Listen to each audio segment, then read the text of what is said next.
मैं पूछता हूं आसमान में उड़ते हुए सूरज से, क्या वक्त इसी का नाम है कि घटनाएं कुचलती हुई चली जाएं, मस्त हाथी की तरह एक समूचे मनुष्य की चेतना को।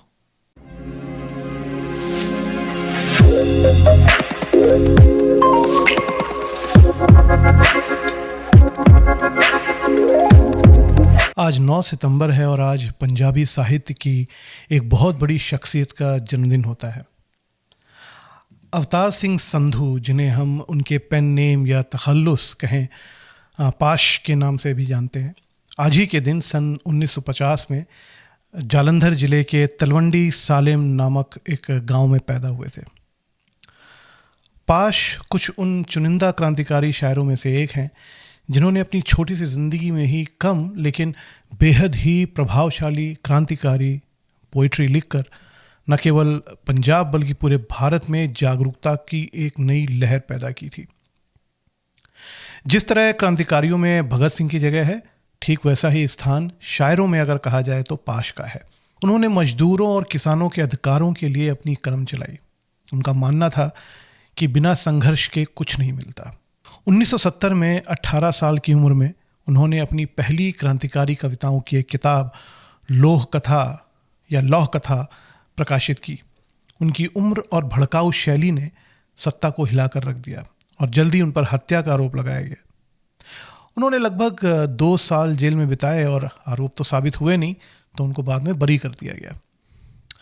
अब देखा जाए तो उनके बागी जीवन की कहानी बड़ी ही रोचक है और उनकी जो नृशंस हत्या हुई उसकी कहानी बेहद ही दुखद है। लेकिन आज हम यहाँ पर बात करने वाले हैं उनकी लेखनी की। जी हाँ, पाश की लेखनी में क्रांतिकारी जोश, विद्रोह और सामाजिक अन्याय के खिलाफ गहरा आक्रोश साफ झलकता है। उनकी शायरी सीधे तौर पर गरीबों, मजदूरों और किसानों के अधिकारों की आवाज़ थी। पाश की भाषा बहुत ही सरल, सीधी और धारदार थी, जो आम जनता के दिलों तक आसानी से पहुंचती थी। वे अपनी कविताओं में समाज की असमानताओं, शोषण और दमन के खिलाफ बेखौफ होकर लिखते थे। उनकी कविताओं में संवेदनशीलता और संघर्ष का अद्भुत मेल दिखता है। सबसे खतरनाक होता है सपनों का मर जाना। ये जो रचना है उनकी, ये लोगों को न केवल एक प्रेरणा देती है बल्कि उन्हें समाज के प्रति अपनी जिम्मेदारी का एहसास भी कराती है। 1988 में उनकी हत्या के बावजूद उनकी कविताएं आज भी क्रांति और प्रतिरोध का प्रतीक बनी हुई हैं, जो उन्हें पंजाबी साहित्य का अमर क्रांतिकारी कवि बनाती हैं। आज मैं यहाँ उनकी 2 कविताएं पढ़ूंगा। अब चूंकि पाश की कविताएं पंजाबी में हैं, तो जाहिर सी बात है कि ये उनका हिंदी अनुवाद है, ट्रांसलेशन है, तर्जुमा है। जो पहली कविता है जिसका शीर्षक है मैं पूछता हूँ आसमान में उड़ते हुए सूरज से, इसका जो हिंदी ट्रांसलेशन था वो किसने किया ये तो मुझे नहीं पता। अगर आपको पता है तो कमेंट में लिखिए। और उनकी दूसरी कविता, जो उनकी सबसे प्रसिद्ध कविता भी है, सबसे ख़तरनाक, जी हाँ, सबसे ख़तरनाक, जिसका हिंदी अनुवाद किया है चमन लाल जी ने। पेश करता हूँ उनकी पहली कविता।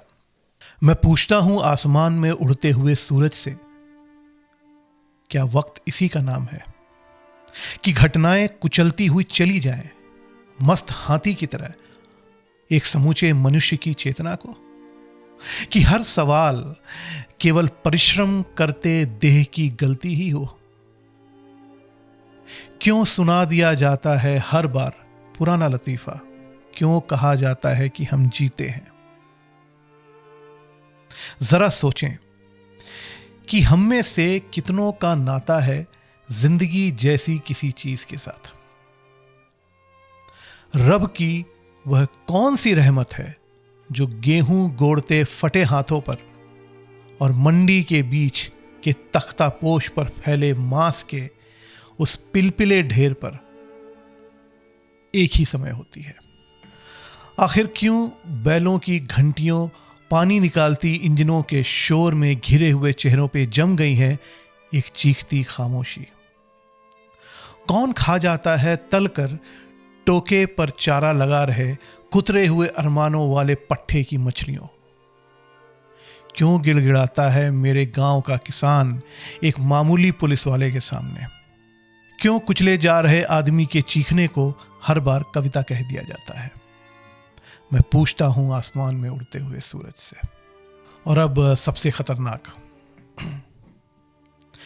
मेहनत की लूट सबसे खतरनाक नहीं होती, पुलिस की मार सबसे खतरनाक नहीं होती, गद्दारी और लोभ की मुट्ठी सबसे खतरनाक नहीं होती, बैठे बिठाए पकड़े जाना बुरा तो है, सहमी सी चूप में जकड़े जाना बुरा तो है, सबसे खतरनाक नहीं होता, कपट के शोर में सही होते हुए भी दब जाना बुरा तो है, जुगनुओं की लौ में पड़ना, मुट्ठियां भींच कर बस उस वक्त निकाल लेना बुरा तो है, सबसे खतरनाक नहीं होता।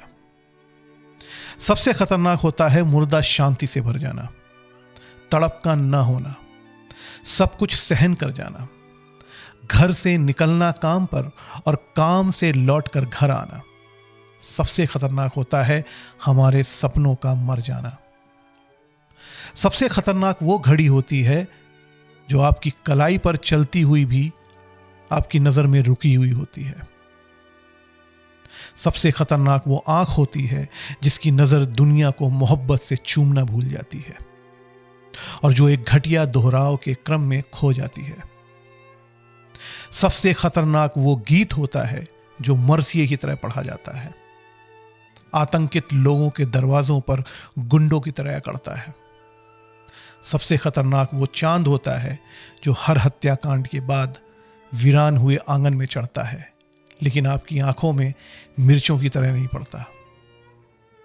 सबसे खतरनाक वो दिशा होती है जिसमें आत्मा का सूरज डूब जाए और जिसकी मुर्दा धूप का कोई टुकड़ा आपके जिस्म के पूरब में चुप जाए।